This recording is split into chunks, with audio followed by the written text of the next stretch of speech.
Hey, it's Kendall, and this is 90 Second Church. If you like it, please follow us on Facebook or subscribe to our YouTube channel. We're in a new series called The Journey Home. It's based on the biblical story of Nehemiah, who traveled 1,000 miles from Persia to his ancestral home in Jerusalem to rebuild the city walls. Each week, we're looking at a different word that describes not only Nehemiah's journey, but also our journey with God. This week's word is dream. And we're asking the question, how do you know when you're dreaming God's dream? We said on Tuesday that one sign is that you are captured by the need.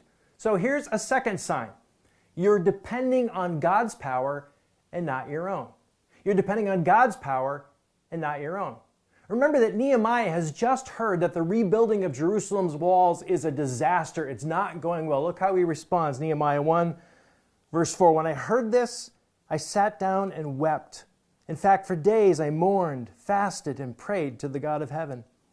Then I said, O Lord, God of heaven, the great and awesome God who keeps his covenant of unfailing love with those who love him and obey his commands, listen to my prayer. Look down and see me praying night and day for your people Israel. So Nehemiah is mourning and fasting and praying day and night. What's going on?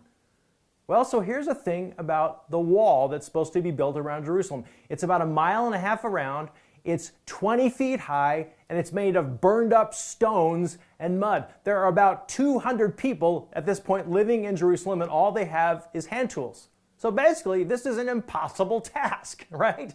And so what Nehemiah is saying is, God, there's no way we can do this unless you unleash your power. So please unleash your power.